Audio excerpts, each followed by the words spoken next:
தேவனே நான் ஓமதண்டையில் இன்னும் நெருங்கி சேர்வதே என் ஆவல் பூமியில். லூக்கா 12:16-17-18. அல்லாமலும் ஒரு உவமையை அவர்களுக்கு சொன்னார். ஐஸ்வர்யமுள்ள ஒருவனுடைய நிலம் நன்றாய் விளைந்தது.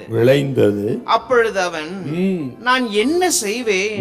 என் தானியங்களை சேர்த்து வைக்கிறதற்கு இடமில்லையே.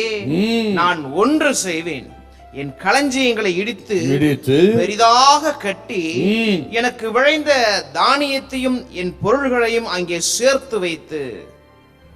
இவனுக்கு பிரச்சனையே இப்ப என்னன்னா, நிறைய விளைஞ்சு போச்சு. அதுதாங்க இவனுக்கு பிரச்சனை. யாராருக்கு என்னென்ன பிரச்சனை இருக்குது, இவன் பிரச்சனை பாத்தீங்களா? ஐயோ, நான் என்ன செய்வேன், இப்படி விளைஞ்சிருக்குது.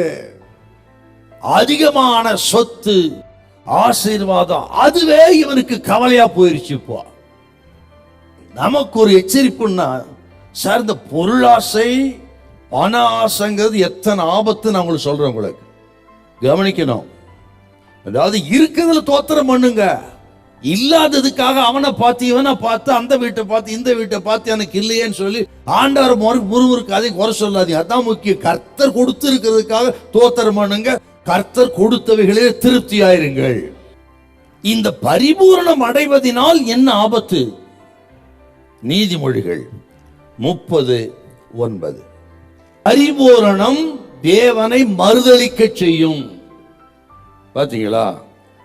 அப்புறம் இப்ப இந்த 1 தீமோத்தேயு 5:6, சுகபோகமாய் வாழ்கிறவள் உயிரோடு செத்தவள். சுகபோக வாழ்க்கை உயிரோடு செத்த நிலைமைக்கு கொண்டு போகிறது. ஏன்னா எல்லாம் இருக்குது. ஜெபம் தேவையில்லை, வேத தியானம் தேவையில்லை, ஆண்டவரை தேடணும் இல்லை, உபவாசம் பண்ண அவசியம் இல்லை, அவன் மேல நம்பிக்கை விசுவாசம் வைக்க வேண்டிய அவசியம் இல்லை. ஆகவே செத்த வாழ்க்கை, ஜெபம் இல்லாத, உபவாசம் இல்லாத, சத்தியம் இல்லாத, ஆண்டவரை தேடாத வாழ்க்கைக்கு என்ன பேருங்க? செத்த நிலைமை. ஆகவே தான் அப்பா எச்சரிக்கிறார், பொருளாசை குறித்து நீங்கள் எச்சரிக்கையாயிருங்கள். அதனால தான் சொன்னார் அவர். கர்த்தருடைய பிள்ளைகளே, நமது நோக்கம், நமது சிந்தை எல்லாம் பரலோக பொக்கிஷத்தின் மீது, நித்திய பொக்கிஷத்தின் மீது, ஆவிக்குரிய நன்மைகள் மீது, ஆவிக்குரிய ஐஸ்வர்யத்தின் மீது இருக்குமானால் அதிலே நிலை கொண்டிருங்கள். இந்த உலகத்துல ஒரு குறையும் அப்பா உங்களுக்கு வைக்கவே மாட்டார். ஹல்லேலூயா, ஹல்லேலூயா.